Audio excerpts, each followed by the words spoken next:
and free on all platforms.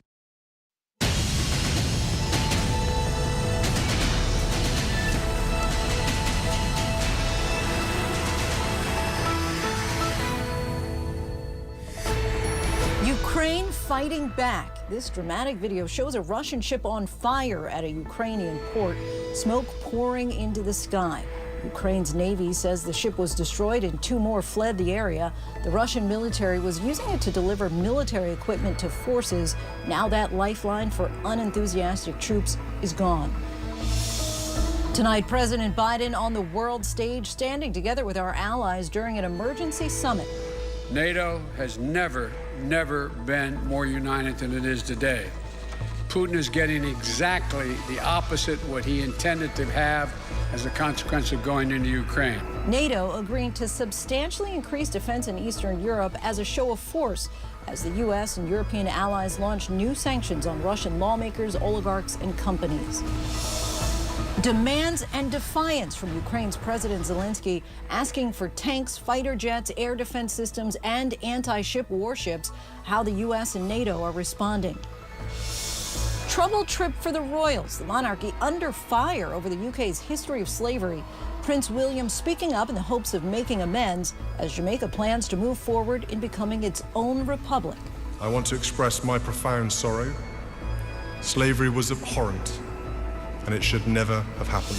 A mission and a platform. Meet the TikTok star trying to take down bias and challenging the way that we think about those with disabilities. And I hope people walk away with a little bit of education and a little bit of empathy on what it's like for someone like me to navigate the world. Good evening, everyone. I'm Lindsay Davis. Thanks so much for streaming with us. We begin tonight with President Biden overseas for high-stakes diplomatic meetings with NATO over Russia's war in Ukraine. The president claims NATO is more unified than ever. President Biden and the leaders of dozens of NATO nations coming together. U.S. officials report the mood was sober and resolute. The president making it very clear if Russia were to use chemical weapons in Ukraine, the U.S. would respond, though he did not specify how.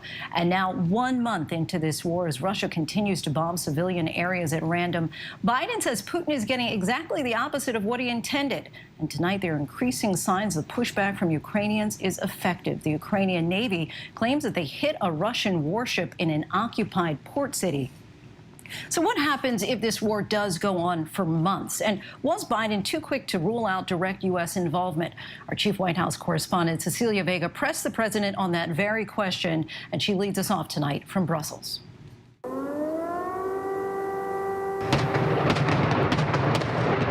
Tonight, 1 month into this war, the Ukrainian Navy claiming a victory, saying they destroyed this massive Russian cargo ship not far from the besieged city of Mariupol, disrupting Vladimir Putin's plans to resupply his forces with tanks and weapons. This verified video circulating online shows a ship burning in a port, while up north, the Ukrainian military keeping Russian troops at bay 35 miles outside the capital city of Kyiv.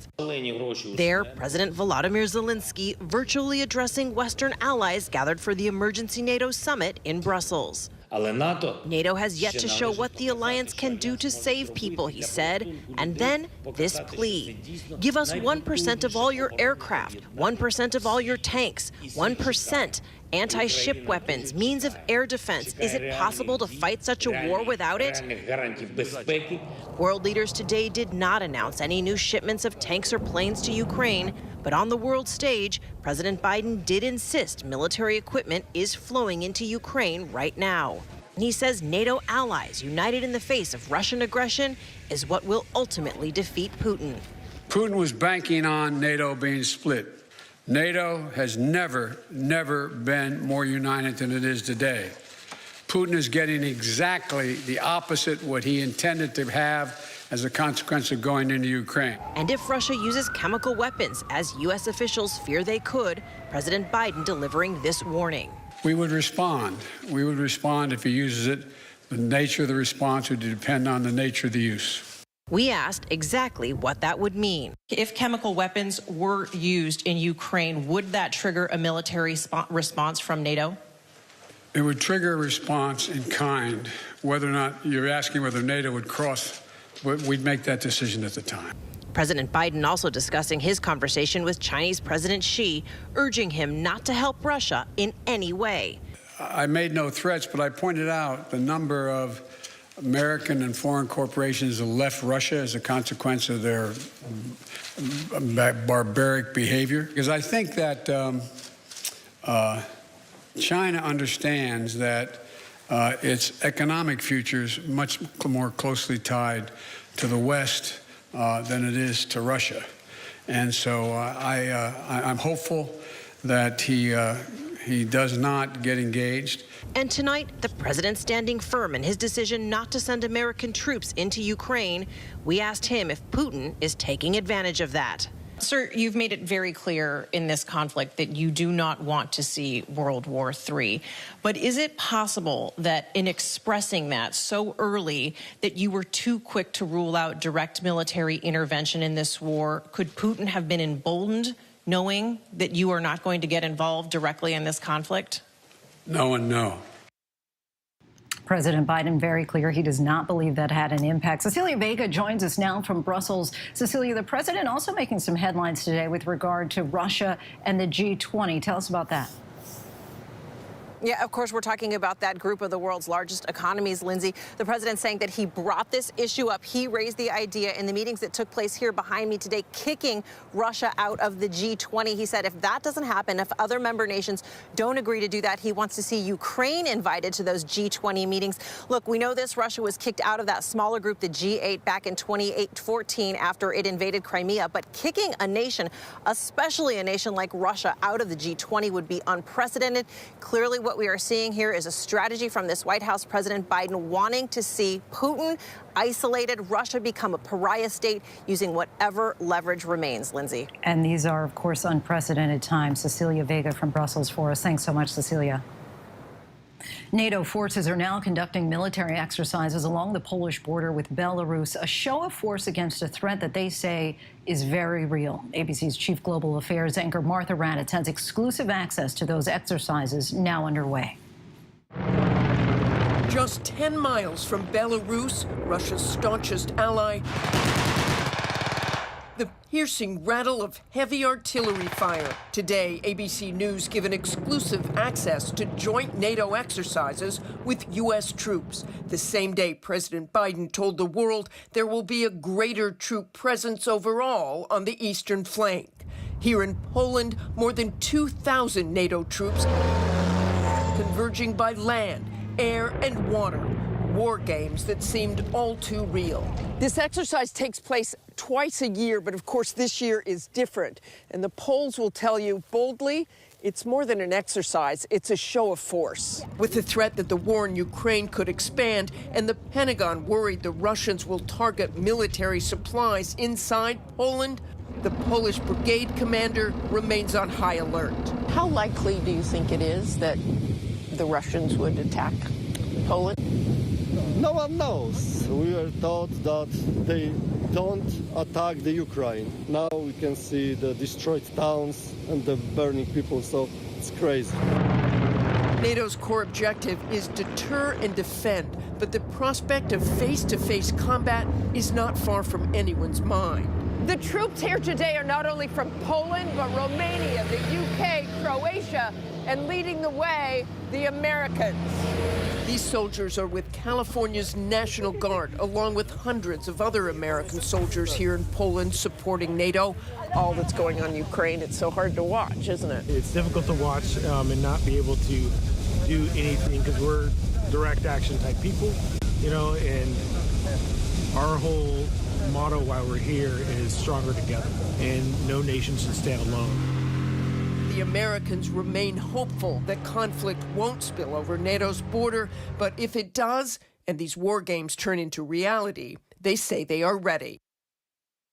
Preparing for all worst-case scenarios, Martha Raddatz joins us now from Warsaw, Poland. Martha, Ukraine is still looking for more military aid in the fight against Russia. What are their greatest needs at this point, and what is the U.S. and also what are our allies looking to provide? Well, I think with the threat of that chemical weapons attack, a chem bio attack, what the U.S. is looking at, and I am told by a U.S. official they are looking strongly at giving them some sort of chem bio detection systems into Ukraine, so obviously they could detect it, and also anti-ship systems. We saw that incredible video of that Russian cargo ship that was blown up. The Ukrainians claim they blew it up. They want systems that can do more damage just like that, and the U.S. is looking at that and strongly considering sending those systems as well. Lindsay? Martha Raddatz, our thanks to you reporting in from Warsaw, Poland. While Ukrainian forces have regained ground in some areas, in Mariupol, a much more devastating situation. Russia claims they are about to take control of the city as 100,000 people are left there with little food, water, or power. ABC's James Longman joins us now from Ukraine. Tonight, Russia may be edging closer to controlling Mariupol. But the battle is still raging. Russian forces firing rocket launchers in the streets. A dramatic new video shown on Russian state television. This new development that Russia may be closer to taking control of Mariupol, seen in this horrific drone video released by a right-wing paramilitary group now fighting with the Ukrainians. Bombed out apartment buildings, everything destroyed, leaving so many to ask, what does victory really mean here? Hundreds lining up today to receive humanitarian aid from pro-Russian forces, wanting to be seen to provide for the very people they're making homeless. But for some, it's too late. This woman says her husband had diabetes and died after days without enough food. The world waiting to see if Russia will claim this soil for itself. James Longman joins us now. And James, while the Ukrainians have made progress in Kyiv, where do things stand as far as Mariupol is concerned? Well, it looks like tonight that Russia is creeping closer to full occupation. Certainly that's what a Russian official has now said. The head of Putin's ruling party has made the chilling remark, no one should have any doubts, Russia is here forever. It seems like they're moving into, I suppose, the hearts and minds part of their campaign, if you can call it that. They've set up humanitarian centres in Mariupol. They have made people homeless, and now they're offering them shelter. They have starved them, and now they're offering them food. They have frozen the people of Mariupol, and now they're offering them warmth, as though somehow they weren't responsible in the first place. This is a Russian tactic. We've seen it elsewhere. I think it's very clear now they want to take the city of Mariupol for themselves. Lindsay? All right, James Longman reporting in from Ukraine for us. Again, thanks so much, James.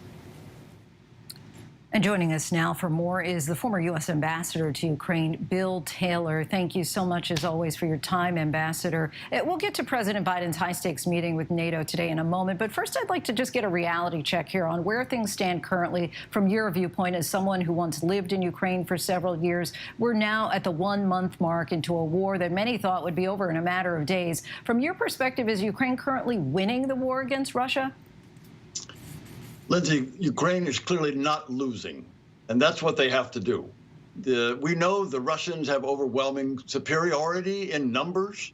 They have overwhelming superiority in equipment. But what they don't have, Lindsay, is the will to defend, the will to fight. The Ukrainians have that. The Ukrainians know what they are doing. They know why they're there. They know why they're fighting. And they're fighting for their own freedom, their own independence. They're fighting for their nation, for the actual right to be. I mean, you just showed Mariupol. That's the future if Russia takes over. That's the future for Ukraine if Russia takes over that country. And the Ukrainians know it. And the Ukrainians are going to continue to fight.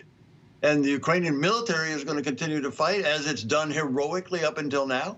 And it will continue to do that. But the Ukrainian people will not give up on their nation. They've got a nation. They've been independent for 30 years. They've been a people for longer than the Russians have been a people. So they are proud of themselves, and they're proud of what they're doing, and they're going to fight hard, and they're not going to give up. And so that's where we are right now, Lindsay. And today, President Biden said it's up to Ukraine if they should cede any territory in diplomatic talks with Russia. Is Ukraine now entering diplomatic talks with more leverage than expected at this point? I think they are entering diplomatic talks with more leverage. However, it's not clear yet that the Russians are serious about diplomatic talks. The Russians have been going through the motions. There have been some discussions. There have even been an exchange of ideas and even papers. But until President Putin gives them the go-ahead, until President Putin realizes that what you just said, that he's losing. He's losing on the ground. His economy is headed for tatters. His people are angry at their sons and daughters and fathers and sons coming back dead. 15,000 Russian soldiers coming back dead. President Putin has a big problem on his hand, and he can, at that point, when he realizes that, he can turn to negotiations. He's not there yet. The Ukrainians have been eager to have this conversation, and the Ukrainians know that they are winning on the battlefield in that they're holding the Russians off. You made exactly the right point. I'm sure the Russian generals told President Putin they'd be in Kyiv in 3 days. Well, you're right. Here's a month later. Here's 29 days later, and they're being pushed back away from Kyiv. So the momentum is with the Ukrainians. But I'm curious, based on something you just said, that you said that Putin is not there yet as far as really willing to negotiate or potentially even throw in the towel and concede in some way. If you could guesstimate, some people have suggested this is going to drag on for several more months. Is that your thinking as well? So it could go short, Lindsay. It could go long. If it goes short, if he decides, I'm not looking for him. I don't think people are looking for him to throw in the towel. He will look to try to get something out of these negotiations after he realizes that the military effort is not going well, and is not going to get him what he wants. So he's not going to throw in the towel. He'll try to get something out of the negotiations, and that could be, yes, that could be a month or two. However, there could be a longer scenario, a sadder, grimmer, bloodier, longer scenario where he doesn't win, Ukrainians don't win, they keep grinding down in both directions. The Ukrainians, as I said, will continue to resist, and they will eventually, over the long term, prevail. The question is, how many Ukrainians will have to die? Right.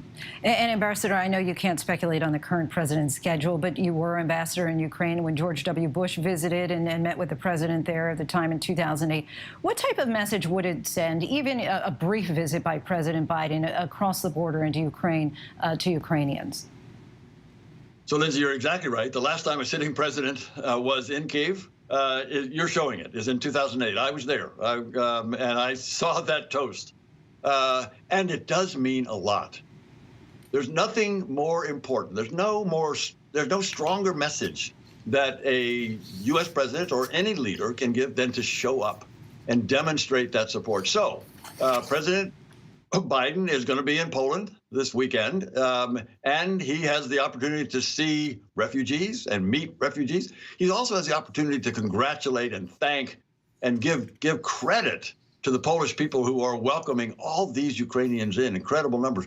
But if President Biden were to do something similar to what Secretary of State Blinken did, and that is enter into Ukraine, that would send a strong message. Ambassador Taylor, we thank you, as always, for your time. Appreciate it. Thank you, Lindsay. With the U.S. focused on Russia's war in Ukraine, another adversary is dramatically escalating tensions with the Biden administration and the world. We're talking now about North Korea. The authoritarian and repressive state launched an intercontinental ballistic missile for the first time since 2017. And joining us now for more on what this all means is ABC News contributor and former commander of U.S. Forces Korea, General Robert Abrams. General, thank you so much for your time. First off, why should Americans care about this development? Lindsay, good evening. Thanks for having me. Americans should care about this for a couple of reasons. First, as you mentioned, this is the first intercontinental ballistic missile test by North Korea since 2017. And one of the primary reasons why it's been that long is North Korea had a self-declared moratorium on any more ICBM tests as a confidence builder and a means of relieving tension between North Korea and the United States and the Republic of Korea alliance. So this test today basically breaks that moratorium and signals to the world that KJU not only is he willing to test ICBMs, but he's also willing probably now to test nuclear weapons. Secondly, this ICBM that was tested today is by far the longest range intercontinental ballistic missile that North Korea has tested. And based on the numbers I've seen earlier today of the telemetry data, it appears that this ICBM can range all of the continental United States, so all 50 states and territories. And why do you think that this is happening now? Well, I know there's some people who think that somehow Kim Jong-un is clever enough to do something like this while the United States and the world are distracted by Ukraine, but that's actually not true.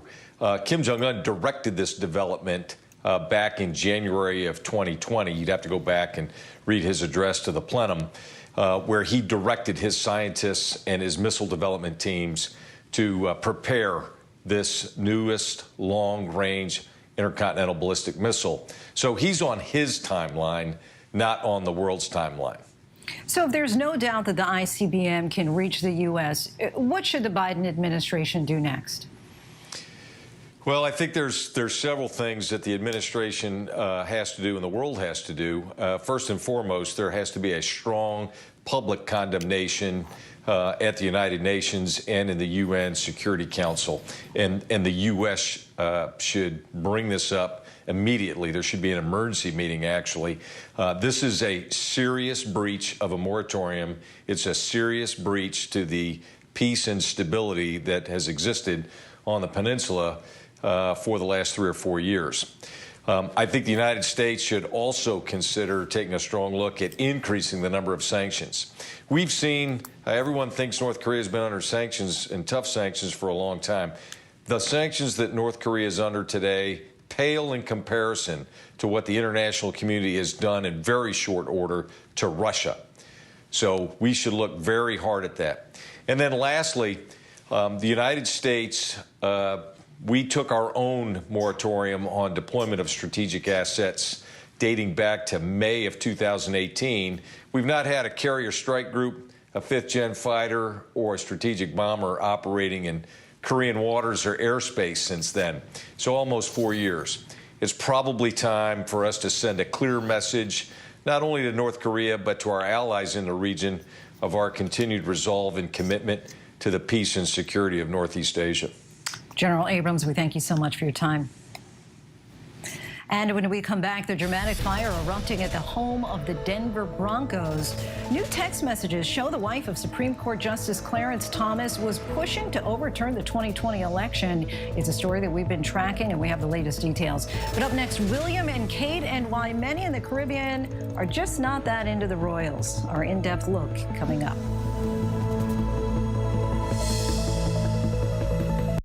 It was an extraordinary story. A computer salesman was supposed to report to prison to begin a 17-year sentence. They let him turn himself into jail with no escort. No one thought he would run. How do you evade capture for 25 years? How do you do that? Now, join the search, following the U.S. Marshals as they uncover new leads in a global manhunt. Can you help catch this fugitive? Have you seen this man? Have you seen this man? Have you seen this man? Listen and join the all-new Hunt wherever you get your podcasts.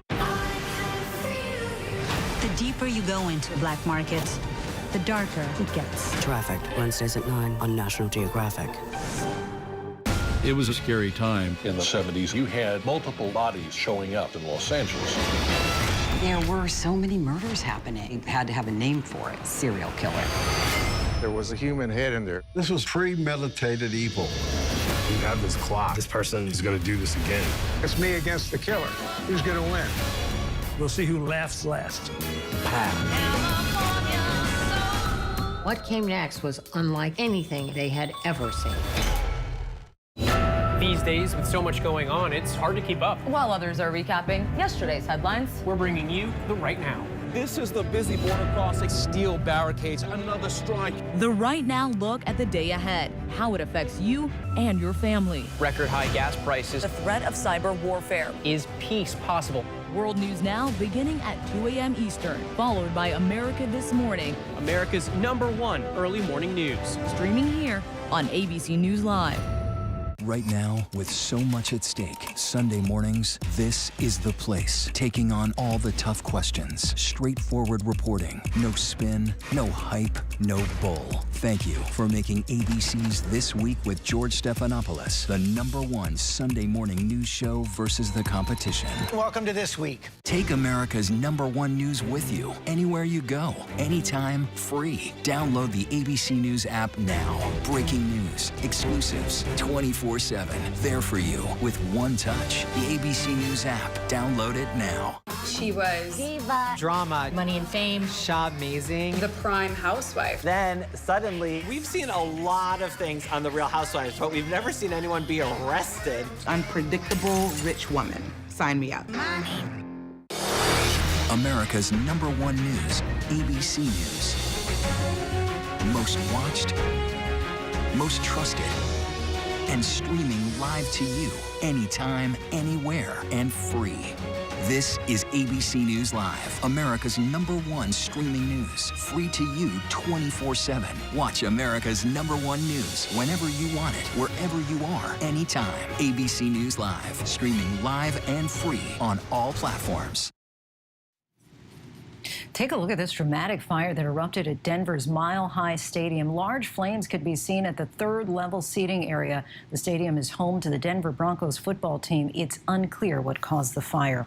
The Duke and Duchess of Cambridge's Caribbean tour perhaps has not turned out quite as they'd hoped. A trip to 3 nations aimed at deepening bonds has instead ruptured centuries-old wounds, with the royals coming under fire over the UK's colonial past and slave history. Jamaican leaders even said the country is ready to, quote, move on from the monarchy. ABC's Ariel Reshef has these details. The royal tour is meant to reaffirm the ties between the monarchy and these outposts, Belize, Jamaica, and the Bahamas, all who call Queen the head of state. But the Duke and Duchess of Cambridge greeted with this. Prince William responding to the British Empire's grim past with the slave trade on the final night in Jamaica, acknowledging the pain of slavery in a speech last night. I want to express my profound sorrow. Slavery was abhorrent, and it should never have happened. While the pain runs deep, Jamaica continues to forge its future with determination, courage, and fortitude. Government official Robert Nesta Morgan wanting more beyond acknowledgement for Jamaica to break away from the British monarchy. It's not a true apology, and there is no reparations. We recognize the comment, we acknowledge the comment. It's a part of the continuing conversations regarding reparations, regarding the role of Britain in slavery. As the royal tour moves to the Bahamas, it's been a mixed reaction for Will and Kate, embraced by some, but not by all. Protesters took to the streets in Jamaica condemning the royal tour, some Jamaicans demanding reparations and separation from the royal institution.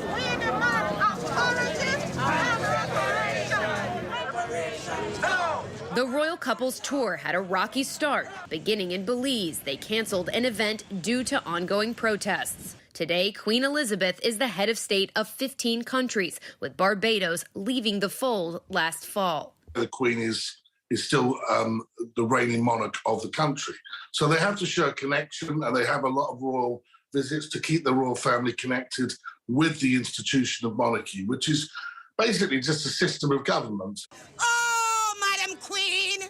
Founding member of the Advocates Network, Rosalia Hamilton, expressing why this is happening now. Part of the last few years was a reckoning of what it means to be Black in the modern world, in sharing information, an awakening in individuals, a deeper understanding and experience of what it means to be Black. And I think for many of us, we think it's time to come to grips with some of these issues, and that we ought not to be debating issues of basic human rights in 2022.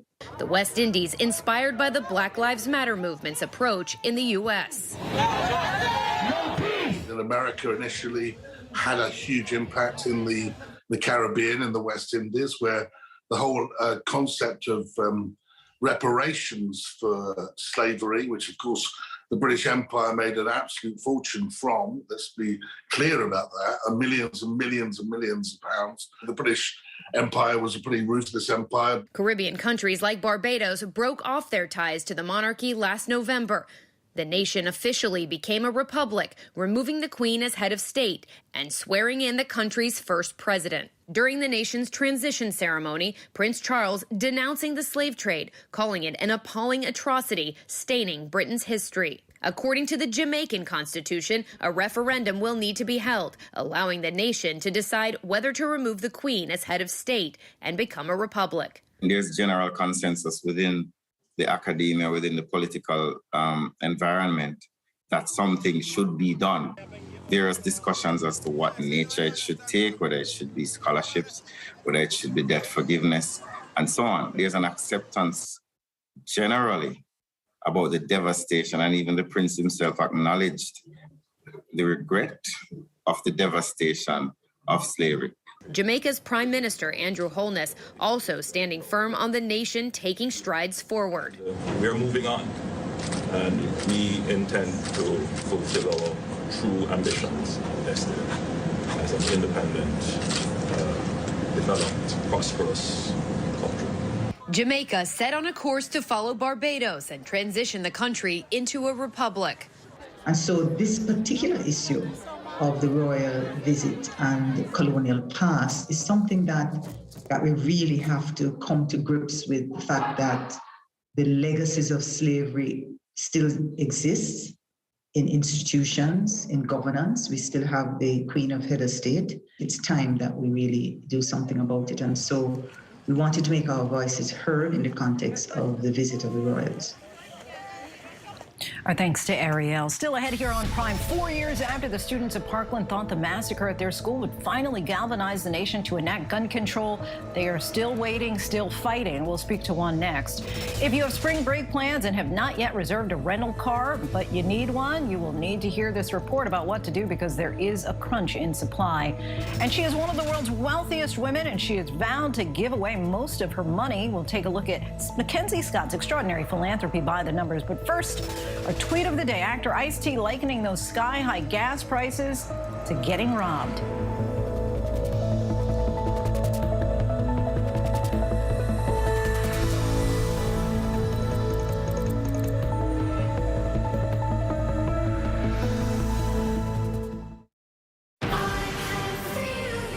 The deeper you go into black markets, the darker it gets. Trafficked, Wednesdays at 9 on National Geographic.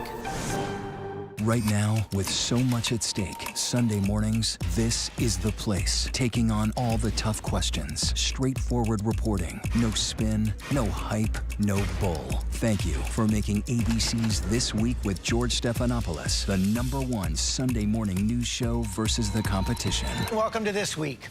It was a scary time. In the 70s, you had multiple bodies showing up in Los Angeles. There were so many murders happening. You had to have a name for it. Serial killer. There was a human head in there. This was premeditated evil. We have this clock. This person is going to do this again. It's me against the killer. Who's going to win? We'll see who laughs last. What came next was unlike anything they had ever seen. Is that the gun? That's not the gun. What is it? I won't ask you again then.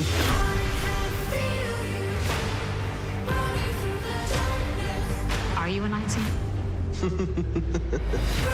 The deeper you go into black markets, You put your life at risk. the darker it gets. Why hasn't anyone come out and spoken? It's about the money. That's why we do it. Trafficked, new episodes Wednesdays at 9 on National Geographic. These days, with so much going on, it's hard to keep up. While others are recapping yesterday's headlines, We're bringing you the right now. This is the busy border crossing. Steel barricades, another strike. The Right Now look at the day ahead, how it affects you and your family. Record high gas prices. the threat of cyber warfare. Is peace possible? World News Now beginning at 2 a.m. Eastern, followed by America This Morning, America's #1 early morning news. streaming here on ABC News Live. Take America's #1 news with you anywhere you go, anytime, free. Download the ABC News app now. Breaking news, exclusives, 24/7. There for you with one touch. The ABC News app. Download it now. I risked my life. If I was caught, they would have put a bullet in my head. That would have been one of the most deadly acts of domestic terrorism ever in the United States. He put himself in jeopardy for us. Welcome back, everyone. Mackenzie Scott, the billionaire ex-wife of Amazon founder Jeff Bezos, has been shaking up the world of philanthropy with her massive donations. Let's take a look by the numbers. $12 billion, that's how much Scott has given to 1,257 groups and nonprofit organizations since 2020. That's based on a tally of her publicly announced gifts, according to the New York Times. That includes $3.9 billion in gifts to 465 nonprofits in the last 9 months alone. And some of Scott's gifts have matched the entire annual budget of smaller organizations with no strings attached to how the groups use the money. Some of the most recent gifts include $436 million to Habitat for Humanity and 84 of its affiliates, adding to prior donations from Scott to groups focused on housing for those in need. Scott also gave $275 million to Planned Parenthood's national office and 21 affiliates, a gift the group calls the largest from a single donor it has ever received. And most recently, Scott has given funds to 7 groups focused on aid to Ukraine in the aftermath of Russia's invasion. Scott and Amazon founder Jeff Bezos ended their marriage of 25 years back in 2019, with Scott receiving $38 billion worth of Amazon stock in the divorce. Soon after, Scott pledged to give away her fortune, but she's still worth an estimated $49 billion today, according to Forbes, as the price of Amazon stock soared during the pandemic, giving her even more to give away. And we still have lots to get to here on Prime tonight. The decades-long low number of people filing for unemployment and what it could mean for wages, and turning loss into purpose. Our conversation with one man who is inspiring so many online in this week's TikTok. But first, a look at our top trending stories on abcnews.com.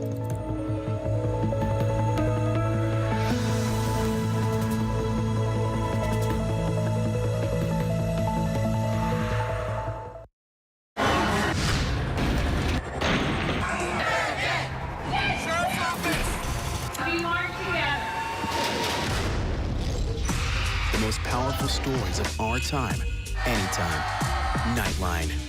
Now streaming on ABC News Live 2020. True crime, cinematic, real-life drama, stunning, the unthinkable. Follow the clues, The Hunt. True crime 2020. Now streaming on ABC News Live. National parks are incredibly safe places. A crime will happen. My wife had fallen. She's in really critical condition. At that time, I thought it was just a tragic accident. There's still a lot of questions we need to ask. There were small things that didn't totally add up. This is 2 lives for Harold that have died now. I was shocked. Something's not right.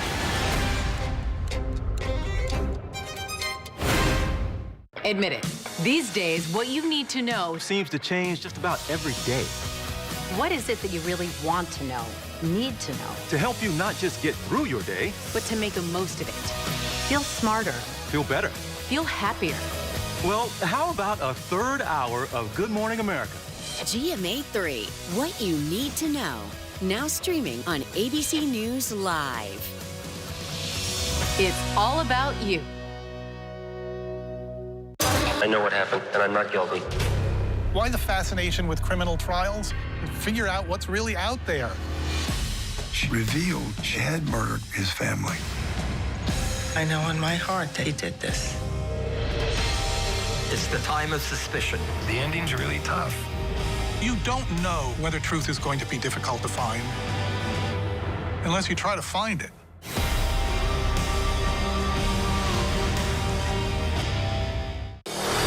America's #1 news, ABC News. Most watched, most trusted, and streaming live to you anytime, anywhere, and free. This is ABC News Live, America's #1 streaming news. Free to you 24/7. Watch America's #1 news whenever you want it, wherever you are, anytime. ABC News Live, streaming live and free on all platforms. Thank you for making ABC's This Week Sunday morning's #1 news show versus the competition. ABC News, America's #1 news source.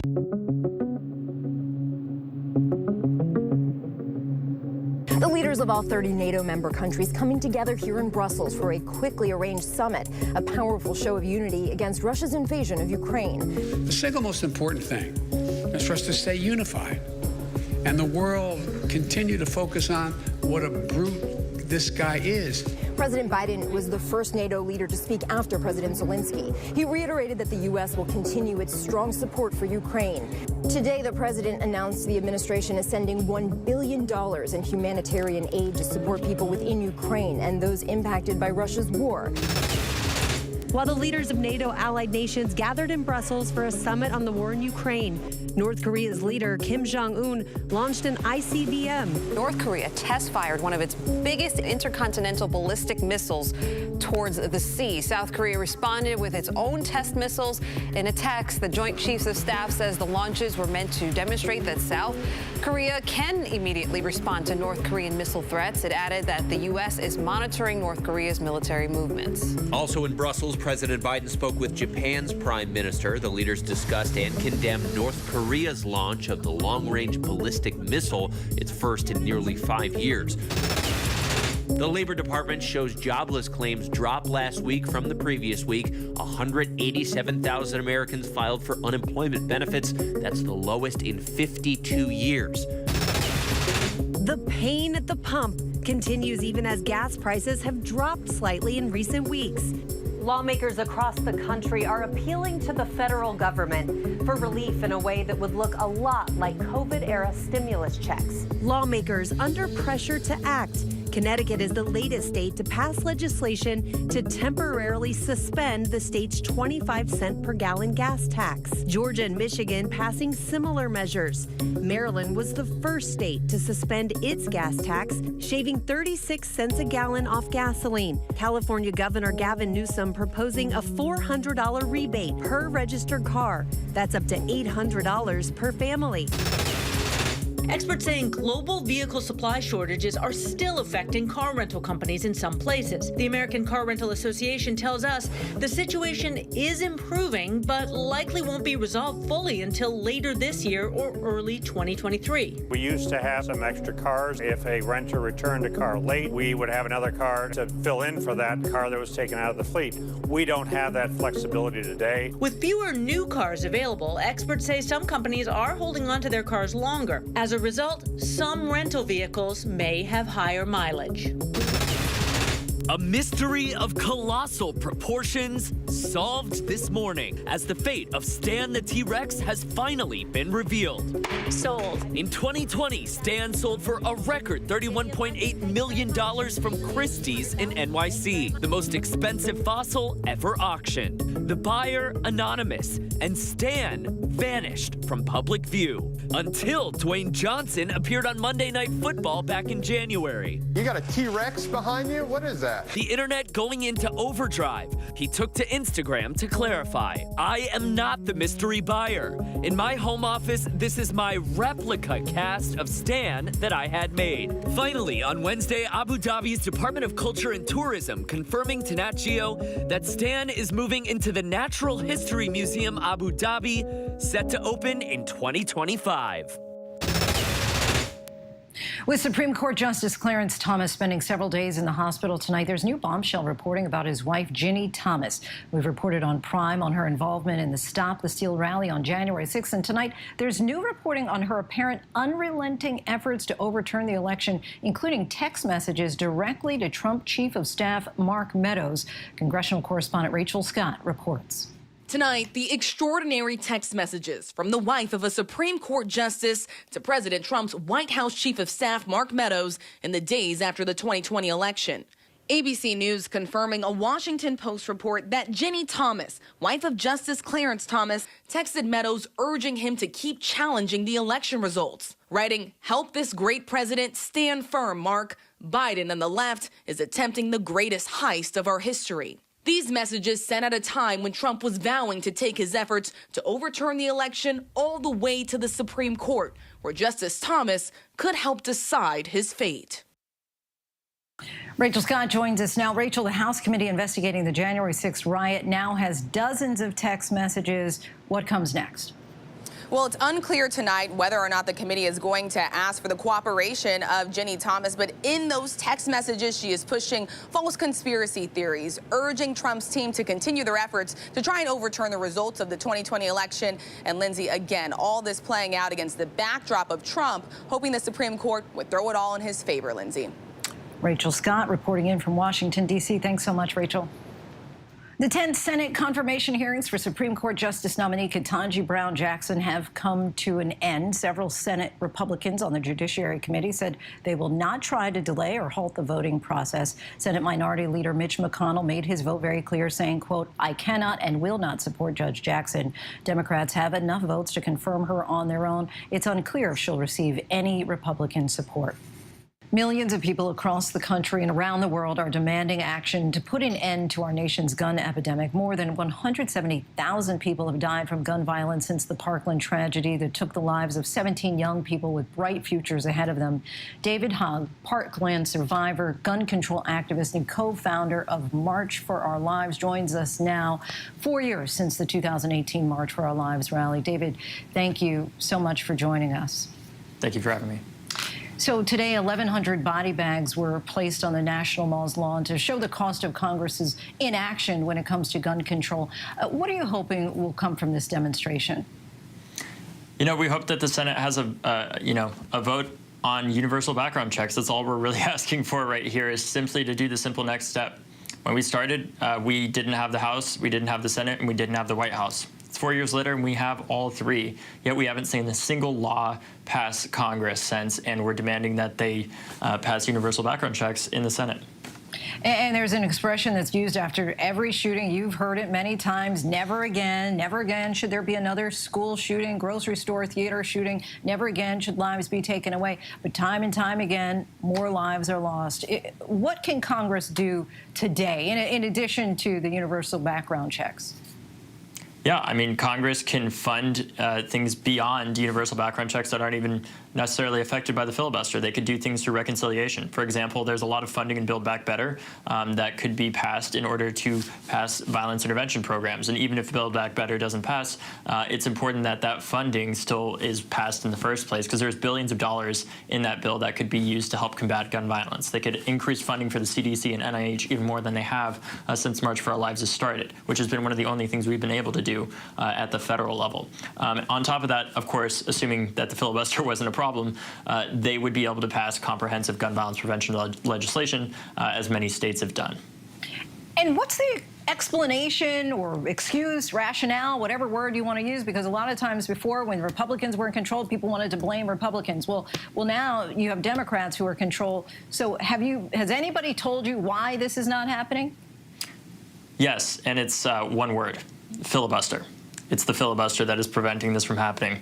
It's this, mundane rule that was set up. It's not even in our Constitution, that prevents us from being able to use the fact that we have a majority in Congress that the American people have voted in, that unfortunately is stopping us from passing a bill that 90% of Americans support. 90% of Americans support universal background checks, and yet the Senate can't pass it. I want to take a look at a clip from the 2018 March for Our Lives rally. Let's take a listen. They will try to separate us in demographics. They will try to separate us by religion, race, congressional district, and class. They will fail. We will come together. We will get rid of these public servants that only serve the gun lobby. And we will save lives. You are those heroes. We will save lives is the goal, is the ideal. Do you feel that certain aspects have improved toward that goal since that day? Yes, we have one of the most civically engaged generations in American history, working not just against gun violence prevention, but against every issue that is an existential threat to our future. We're not waiting for the people that are currently in power right now to act and do the right thing. We're acting to make them do the right thing through the use of our vote. In 2018, we saw one of the highest youth voter turnouts in a non-presidential midterm in American history. And in 2020, we saw the highest youth voter turnout in American history. I've seen progress in the fact that we've passed over 50 gun laws at the state level. We've got CDC funding and NIH funding from Congress to actually fund gun violence research. And we've also gotten the NRA to the weakest point they've ever been in American history because of the work of, frankly, some lawyers and a bunch of kids that came together after Parkland and said, hey, we need to do something about this because it's not Democrats or Republicans that are going to solve this. It's going to have to be Americans that come together and address the fact that no child should live in fear in their communities or in their classrooms. David, curious, any part of you considered running for office? Parts of me have, but I think ultimately it's more about getting the movement elected. You know, I think a lot of the time about the elected officials that I've worked with, and unfortunately, you know, they have power when they act together, but few of them actually have power as an individual because of rules like the filibuster. And the last thing that I would want to be is something like a senator that is able to do practically nothing because of a stupid rule like the filibuster in the first place. What I would like to see more is more faces in Congress that reflect America and not what power looks like in America, what privilege looks like in America, and see more younger faces too. We claim to be in a representative democracy, but unfortunately our Congress doesn't necessarily reflect that in terms of age, in terms of race, or in terms of gender. So what I would like to do is make sure that we're getting, you know, people elected to help make this a more representative democracy that everybody can believe in and everybody actually does have a say in, and not just donors and groups like the NRA. And you are now 21 years old. Many survivors of these school shootings are still kids, and people in Congress are often part of a much older generation. Why do you feel that gun control in America has become the younger generation's problem to solve? Frankly, because older people, unfortunately, while many of them have worked to solve it, they still haven't. And I think young people remain the last hope for many older people that have experienced gun violence to address this issue.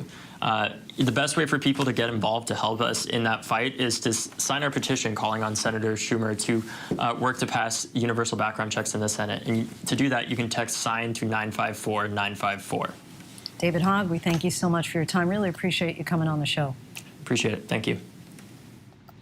America's largest city has changed its COVID vaccine mandates. New York City Mayor Eric Adams says its restrictions will no longer apply to athletes and performers who work here. That means players like Brooklyn Nets star Kyrie Irving can now play on his home court for the first time this season. But the police union, which still has vaccine mandates, blasted the decision, saying, quote, if the mandate isn't necessary for famous people, then it's not necessary for the cops who are protecting the city. We turn now to our weekly segment, TikTok, where we take a look at the story behind the sensation. And our guest this week is on a mission to eliminate bias and challenge the way we think. Born with a genetic condition that resulted in the amputation of both of his legs, longtime disability and LGBTQ+ activist Spencer West has taken to TikTok to educate his more than 3 million followers and share his personal story. Spencer, what a privilege to have you on the show. Thanks so much for joining us. Likewise, thank you for having me.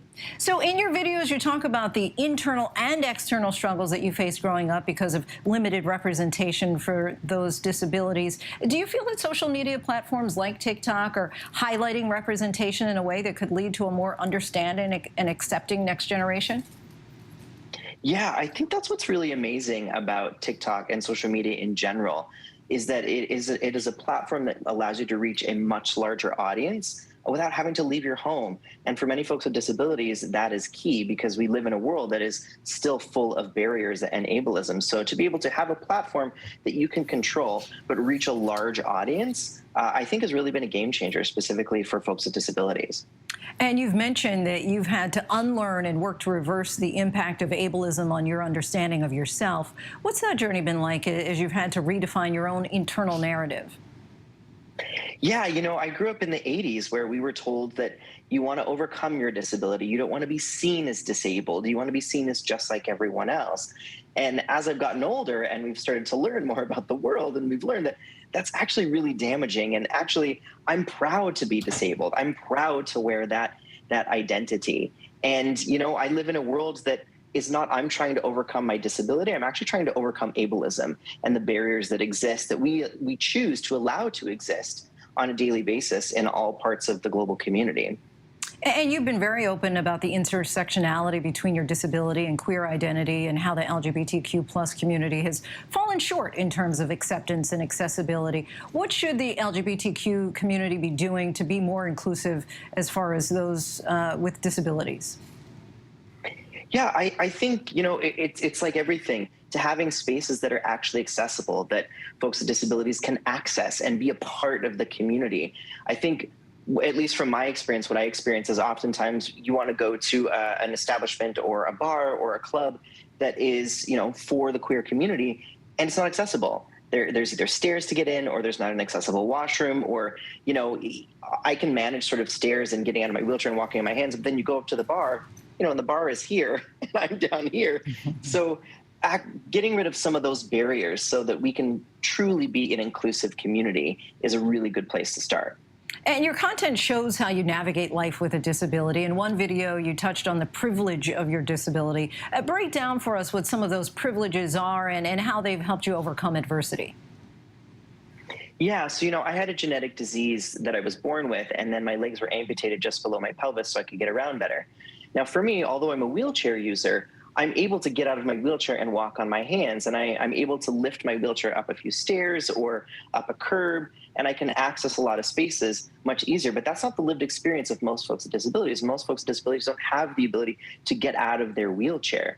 So for me, those are some of the privileges that I face. Or, you know, if I need to use a washroom, I can, you know, walk downstairs if I absolutely have to. So those are some of the privileges that I have. And I think it's important to recognize that I don't actually represent the majority of folks because I'm able to access spaces a little bit easier. And you're certainly not allowing your disability to stop you from your goals and your dreams. What motivated you to climb up Mount Kilimanjaro? How long did that take? So, you know, I was traveling the world as a motivational speaker, telling folks you need to make a difference, but I was just talking about it, and I never had actually done it myself. And I thought that doesn't seem right for me to tell folks to do when I'd never done it either. So myself and my two best friends created a campaign where our goal was to raise $500,000 for clean water in East Africa, who was at the time facing one of the largest droughts they'd seen in over 60 years.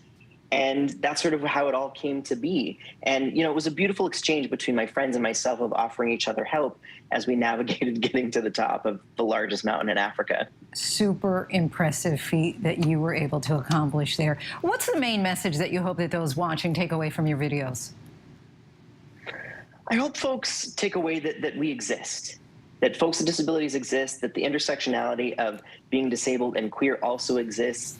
And like everyone else, we're just looking for a chance to navigate and be a part of the world and the community, you know, with all identities, but those two in particular. And I hope people walk away with a little bit of education and a little bit of empathy on what it's like for someone like me to navigate the world. And the next time they visit a space, they might notice the barriers that they didn't notice before, and hopefully they'll speak up and help us, you know, break some of that ableism down. Spencer West, just a privilege to talk to you. We thank you so much for coming on the show. My pleasure. Thank you. And before we go tonight, the image of the day. These women were pictured at a refugee camp in Ethiopia. There are an estimated 43,000 in this camp alone, all displaced by the civil war raging in that country. There are also about 350,000 from that conflict overall. Another sad reminder that there are so many refugees suffering and displaced around the world.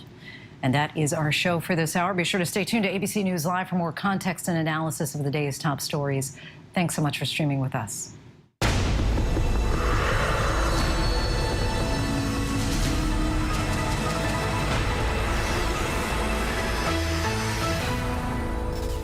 Coming up in the next hour, more on President Biden's high-stakes trip with NATO allies, plus our conversation with Maggie Gyllenhaal, known for her work on camera, but it's her writing and directorial debut that's getting a lot of attention. Stay with us.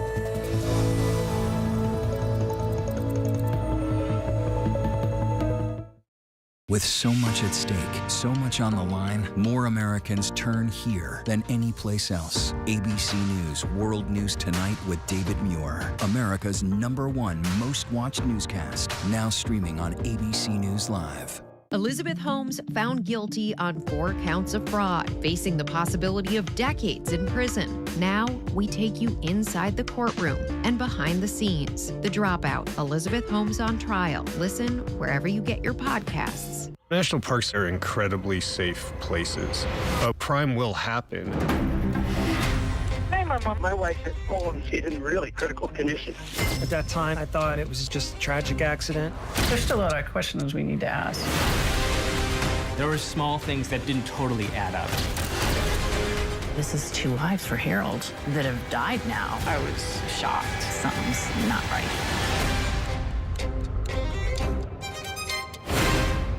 Admit it. These days, what you need to know seems to change just about every day. What is it that you really want to know, need to know? To help you not just get through your day, but to make the most of it. Feel smarter. Feel better. Feel happier. Well, how about a 3rd hour of Good Morning America? GMA 3, what you need to know. Now streaming on ABC News Live. It's all about you. America's #1 news, ABC News. Most watched, most trusted, and streaming live to you anytime, anywhere, and free. This is ABC News Live, America's #1 streaming news, free to you 24/7. Watch America's #1 news whenever you want it, wherever you are, anytime. ABC News Live, streaming live and free on all platforms. Hi there, I'm Lindsay Davis. Thank you so much for streaming with us. We're monitoring several developments here at ABC News at this hour. The chief executives of the largest airlines in the United States are asking President Biden to let a federal mask mandate at airports and on planes expire next month. They also want the government to end a requirement that visitors from abroad must provide a negative COVID test before traveling to the U.S. The group says the steady decline of hospitalizations and deaths shows the mandates are no longer needed. California, Minnesota, and Kansas are among at least a dozen states proposing to give rebate checks of several $100s directly to taxpayers as a way to ease the inflation burden.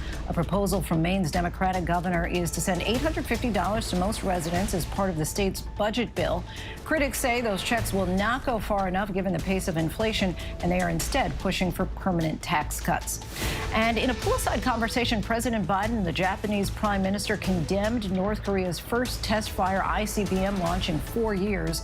Analysts believe it would be able to reach to the United States, and it is the latest provocation from that isolated nation. We begin with global leaders coming together for that other international crisis led by a strong man that has left parts of Ukraine in rubble. Chief White House correspondent Cecilia Vega is in Brussels tonight, traveling with the president.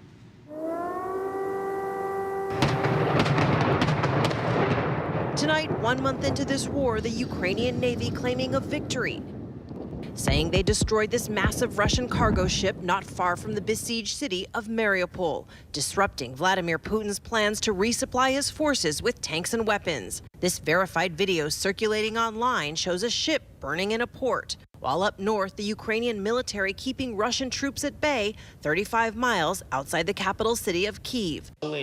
There, President Volodymyr Zelensky virtually addressing Western allies gathered for the emergency NATO summit in Brussels.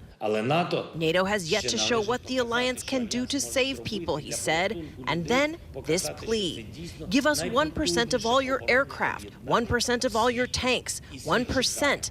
Anti-ship weapons, means of air defense. Is it possible to fight such a war without it? World leaders today did not announce any new shipments of tanks or planes to Ukraine, but on the world stage, President Biden did insist military equipment is flowing into Ukraine right now. And he says NATO allies united in the face of Russian aggression is what will ultimately defeat Putin. Putin was banking on NATO being split. NATO has never been more united than it is today. Putin is getting exactly the opposite what he intended to have as a consequence of going into Ukraine. And if Russia uses chemical weapons, as U.S. officials fear they could, President Biden delivering this warning. We would respond. We would respond if he uses it. The nature of the response would depend on the nature of the use. We asked exactly what that would mean. If chemical weapons were used in Ukraine, would that trigger a military response from NATO? It would trigger a response in kind. Whether or not you're asking whether NATO would cross, we'd make that decision at the time. President Biden also discussing his conversation with Chinese President Xi, urging him not to help Russia in any way. I made no threats, but I pointed out the number of American and foreign corporations that left Russia as a consequence of their barbaric behavior. Because I think that China understands that its economic future is much more closely tied to the West than it is to Russia. And so I'm hopeful that he does not get engaged. And tonight, the president standing firm in his decision not to send American troops into Ukraine. We asked him if Putin is taking advantage of that. Sir, you've made it very clear in this conflict that you do not want to see World War III. But is it possible that in expressing that so early that you were too quick to rule out direct military intervention in this war? Could Putin have been emboldened knowing that you are not going to get involved directly in this conflict? No and no. Our thanks to Cecilia for that. NATO forces are now conducting military exercises along the Polish border with Belarus, a show of force against a threat that they say is very real. ABC's Chief Global Affairs anchor Martha Raddatz has exclusive access to those exercises now underway. Just 10 miles from Belarus, Russia's staunchest ally, the piercing rattle of heavy artillery fire. Today, ABC News given exclusive access to joint NATO exercises with U.S. troops. The same day President Biden told the world there will be a greater troop presence overall on the eastern flank. Here in Poland, more than 2,000 NATO troops converging by land, air, and water. War games that seemed all too real. This exercise takes place twice a year, but of course this year is different. And the Poles will tell you boldly, it's more than an exercise, it's a show of force. With the threat that the war in Ukraine could expand and the Pentagon worried the Russians will target military supplies inside Poland, the Polish brigade commander remains on high alert. How likely do you think it is that the Russians would attack Poland? No one knows. We were told that they don't attack the Ukraine. Now we can see the destroyed towns and the burning people, so it's crazy. NATO's core objective is deter and defend, but the prospect of face-to-face combat is not far from anyone's mind. The troops here today are not only from Poland, but Romania, the UK, Croatia, and leading the way, the Americans. These soldiers are with California's National Guard, along with hundreds of other American soldiers here in Poland supporting NATO. All that's going on in Ukraine, it's so hard to watch, isn't it? It's difficult to watch and not be able to do anything because we're direct action type people, you know, and our whole motto while we're here is stronger together, and no nation should stand alone. The Americans remain hopeful that conflict won't spill over NATO's border, but if it does, and these war games turn into reality, they say they are ready. Prepared for the worst-case scenarios there. Our thanks to Martha. President Biden has promised to send $1 billion in humanitarian aid to Ukraine, money that will hopefully be put toward helping some of the most vulnerable victims in this ruthless war, children. UNICEF has reported that half of Ukraine's children are displaced. That's more than 4 million children in just 4 weeks. Our David Muir is in Poland and brings us this report on the refugee crisis. We are told about an old Ukrainian theater built just over the border here in Poland. That theater now being used for refugees. Inside the door, up on that stage, behind a crib, the young mother holding her baby boy. Another picking up her child, a kiss to the cheek. It's been a long, difficult journey. It's an extraordinary thing to see. This theater has now become a shelter. They tell me there were performances here right up until 1 month ago when the war in Ukraine began.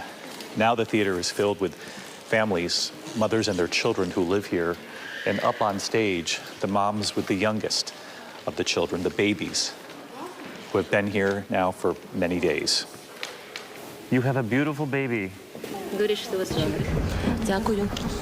Oksana holds 7-month-old Alexander. What has been the most difficult part about all of this? She tells us the journey from her hometown, Cherniv. She talks about all of the trains from Kyiv to Lviv, then to Poland.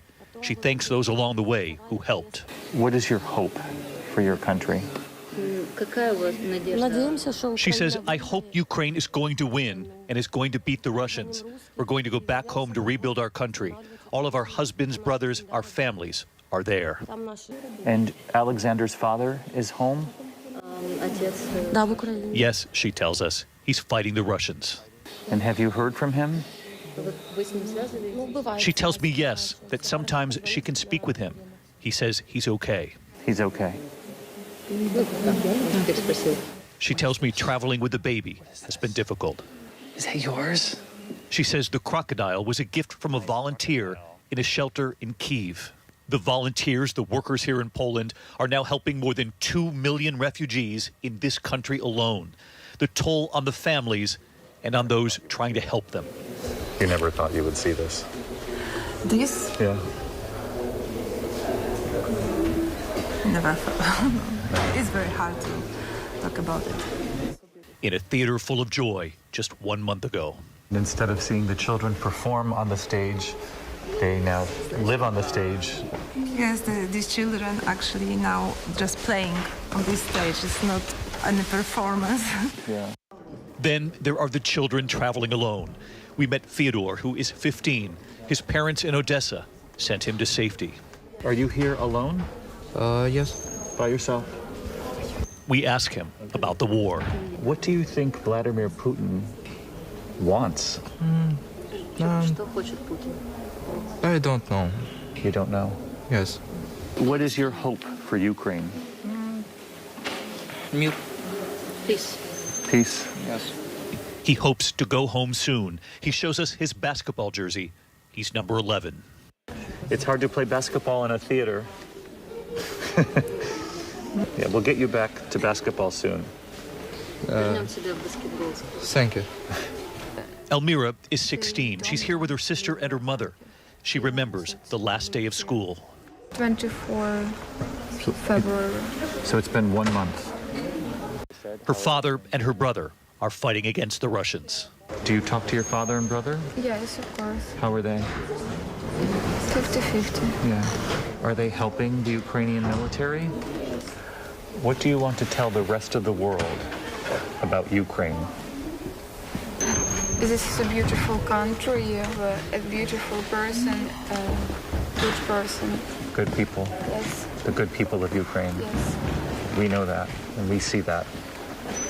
And we hope you go home soon. Yes, I hope to. And that young mother up on stage, Oksana, with her little boy, Alexander, hoping she goes home soon. Millions hoping that they go home soon. Our thanks to David for that. And still to come, one of the world's largest cities struggling to contain Omicron. Plus, changing your accent, trying to act or dress like others is something that so many do. But why one author says we need to stop. Coming up next. It was a scary time. In the 70s, you had multiple bodies showing up in Los Angeles. There were so many murders happening. You had to have a name for it, serial killer. There was a human head in there. This was premeditated evil. You have this clock. This person is going to do this again. It's me against the killer. Who's going to win? We'll see who laughs last. What came next was unlike anything they had ever seen. America's #1 news, ABC News. Most watched, most trusted, and streaming live to you anytime, anywhere, and free. This is ABC News Live, America's #1 streaming news. Free to you 24/7. Watch America's #1 news whenever you want it, wherever you are, anytime. ABC News Live, streaming live and free on all platforms. National parks are incredibly safe places. A crime will happen. Hey, my wife had fallen. She's in really critical condition. At that time, I thought it was just a tragic accident. There's still a lot of questions we need to ask. There were small things that didn't totally add up. This is 2 lives for Harold that have died now. I was shocked. Something's not right. Now streaming on ABC News Live, 2020. True crime, cinematic, real-life drama, stunning, the unthinkable. Follow the clues, The Hunt. True crime, 2020. Now streaming on ABC News Live. Take America's #1 news with you, anywhere you go, anytime, free. Download the ABC News app now. Breaking news, exclusives, 24/7. There for you with one touch. The ABC News app. Download it now. Welcome back. We're tracking several headlines around the world. New daily COVID-19 cases in Shanghai remain close to 1,000 as authorities scramble to identify and isolate asymptomatic infections. The city said that more districts would be locked down for mass testing, with residents told not to leave home unless strictly necessary. Despite the surge, some local residents said that they were relaxed and did not feel the need to panic buy supplies. A Polish firearms training company said that it has seen an increased interest in learning to shoot since the start of the war in Ukraine, with many people booking shooting lessons for the first time in their lives. Russia's invasion has unleashed a wave of anxiety, causing some Poles to inquire about joining the military and learning to use weapons. The co-owner of the company said before the war they had 30 to 35 calls a day for bookings. Now they have more than 200.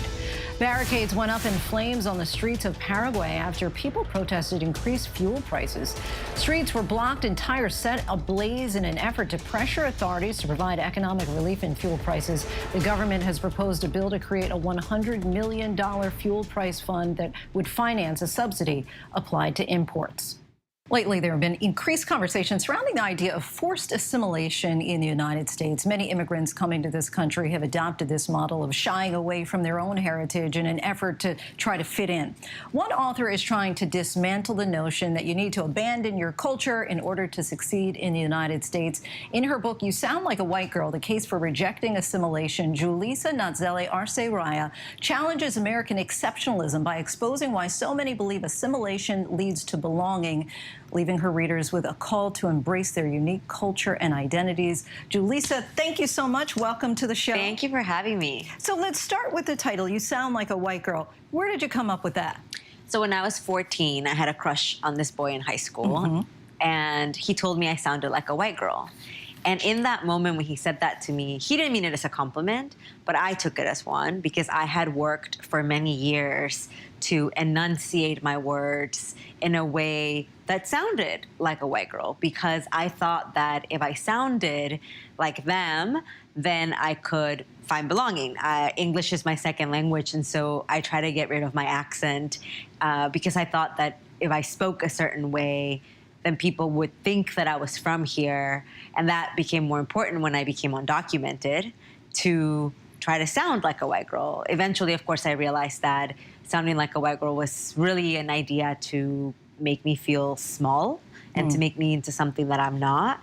And later, that same phrase, you sound like a white girl, was then used by people in my community to sort of say, because you sound the way that you do, that means you're not Latina enough, because you don't sound Latina. And in my head, I just kept thinking, wow, how am I supposed to sound like to sound Latina? You know, because I am. So I just am. I don't need to sound a certain way to be it. And in the beginning of the book, you really talk about some of the myths of assimilating, the things that you think that people try to do to think that they're more acceptable in society. Kind of explain some of those myths for us. Yeah, so the first half of the book, I talk about the myth of English, the myth of success, and the myth of whiteness. And the myth of English, you know, I just talked about it a little bit, but there's really sort of a bigger historical context about English and how it really was forced on people in a way that it made them abandon Spanish. So there were rules in schools where kids would be physically punished for speaking in Spanish. And that led to many parents not wanting to teach their children Spanish because of the repercussions of speaking it. The lie of success tells you that if you have a certain kind of job or achieve a certain kind of success, then you'll be accepted. But I did that. I had a really successful career on Wall Street. And even then, I had encounters where I would go to a fancy restaurant with my colleagues, and I would go to the ladies' room. And on my way back to the table, a table of mostly white people would ask me to bring them water because they thought I was a server. And the lie of whiteness is really, that one's a multi-pronged lie about whiteness. But what I talk about in the book is that for many decades, many people in my community have tried to assimilate and have tried to have proximity to whiteness as a way to find protection, as a way to belong. But that has never worked out in our favor because it's something that gets dangled in front of us that we can't ever really achieve because we're not white, the majority of Latinos. There's one point in the book where you talk about that you were consciously trying to lose your accent, but then realized that in some ways you were losing your cultural identity. Yeah, I say in the book, I write in the book that learning to speak English doesn't just sever the connection to our motherland, but it almost cuts the umbilical cord to our own mothers. Because as we learn this new language and we forget the language of our mothers, it becomes more difficult to communicate with them. It becomes more difficult to create a real connection. I talk about in the book that as I was going from college to my first job to getting promoted, it became more and more difficult to talk to my mom about these things because I didn't have the vocabulary in Spanish to talk to her about them. It was difficult to literally speak to her. And so I stopped calling her as often because it was hard to be able to talk to her and explain these things to her. And so I think that if instead we encouraged people to learn English and at the same time retain our Spanish, then English wouldn't feel so dangerous. When reflecting on your own assimilation experience, you talk about this in chapter 2, and I'd like to quote. You said, "I stood in front of the mirror, saw my brown reflection, and tried to imagine the girl speaking back to me was someone white, someone whose words brought her pride and confidence. I cry when I think of that, Julissa." Talk to us about your evolution from then and what prompted that. Yeah. So the rest of that paragraph that you quoted goes on to say, I wish I could tell little Julissa that one day she'll laugh when, my husband, he pokes fun of me whenever I use the wrong word or the wrong idiom because he finds it endearing. A friend of mine has a running list of all the things I say wrong, and we laugh about it and we joke about it. And it's in my imperfect English and the texture of my English where I have really found this sort of laughter and joy. And I have also come to realize that I speak in Spanglish sometimes, right? I put some words in English, some words in Spanish, and I think sometimes people look at that and think that that's not like a sophisticated way of speaking. And I actually now think the opposite. I think we're inventing a new language, and language evolves. Julissa, we thank you so much. And the book is now available. You Sound Like a White Girl, The Case for Rejecting Assimilation is available wherever books are sold. Maggie Gyllenhaal is best known for being in front of the camera, but her writing and directorial debut is getting recognition in a big way this Oscars season. ABC's Kelly Carter sat down with Maggie as she looks forward to the big day. What were your daughters like when they were little? Were they like this willful little creature? Honestly, I can't remember much, actually. Maggie, your writing and directing debut earned you 3 Oscar nominations. What does that feel like for you? I mean, it's really been amazing.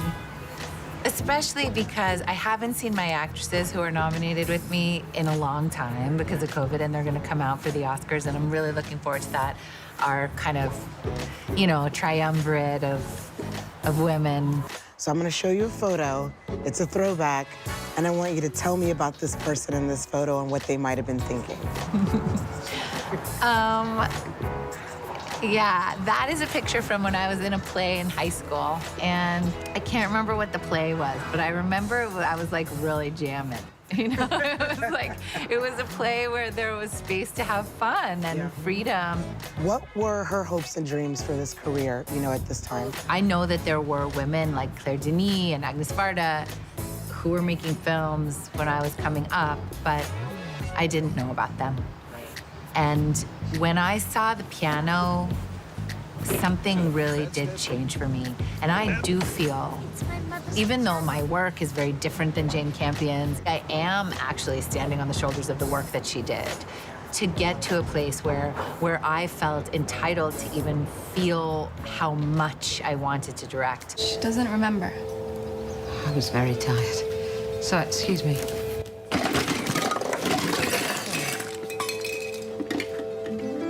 Where were you in your career when you decided that you did actually want to go ahead and break out and be a director?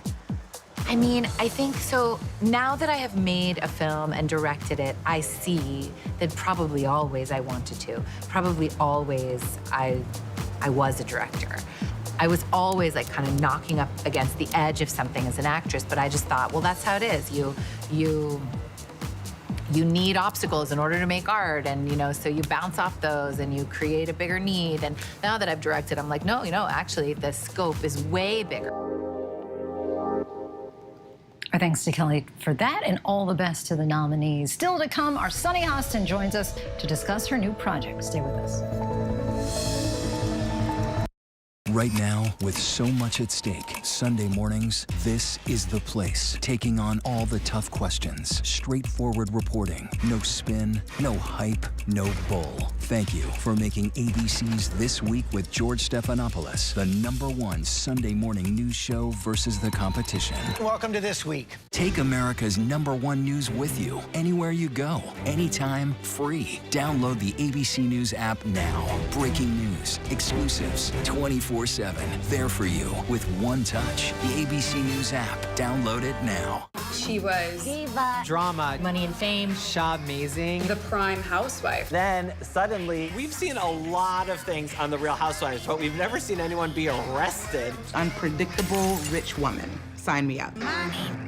Ready for a little GMA-ish promo? Okay, here we go. GMA 7A every day with Robin, George, and Michael. That's how you start the day. Boom!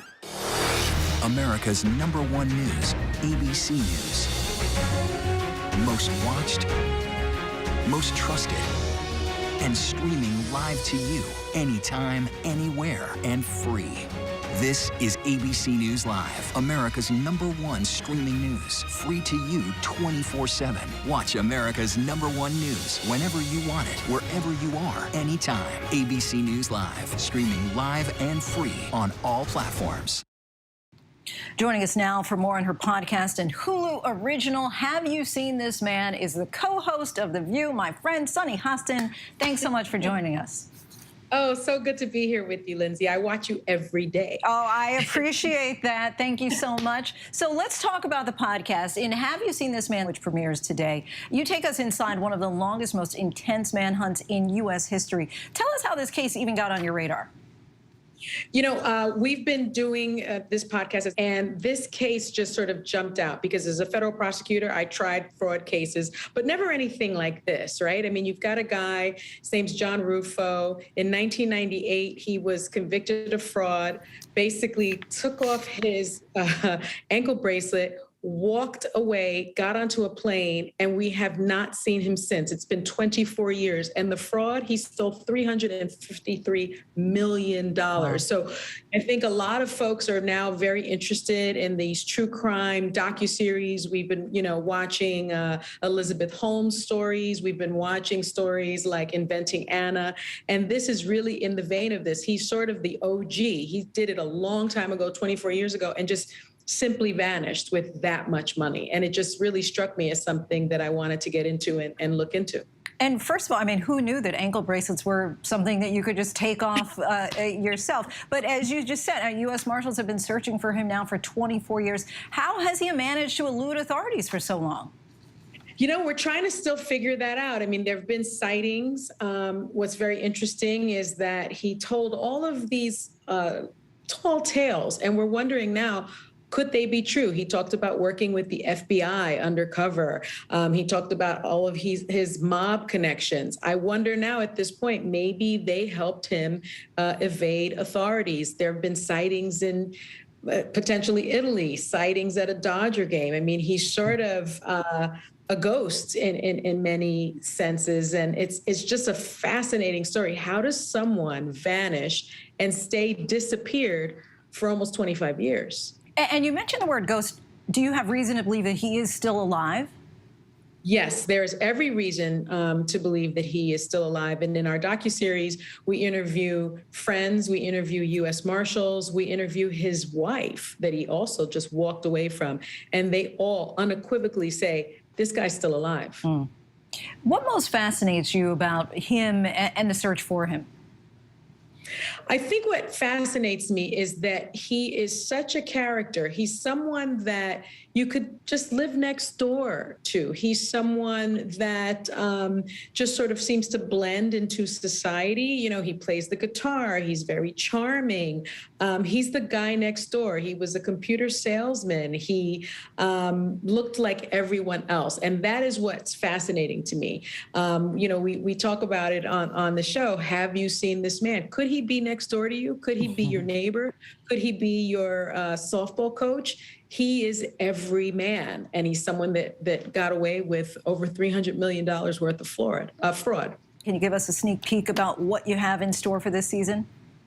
Yes. It's this season's a 3-part docuseries, and for the first time, we actually hear his voice, and that's what was really stunning to me. I mean, I'm very used to listening to wiretaps, FBI wiretaps. His voice is so distinct, Lindsay, that I think if people tune in and watch, and they've seen this man just from hearing his voice, they will recognize him, even if he has changed his appearance. And that's something that I don't think anyone has seen in a really long time. Well, Sonny, we are counting on you to track him down. Sonny Costin, we thank you so much for your time and coming on the limited Hulu season. Have You Seen This Man? Premieres today.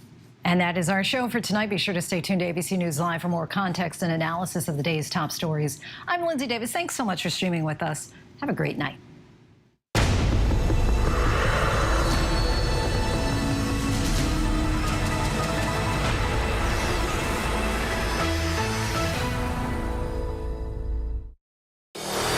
America's #1 news, ABC.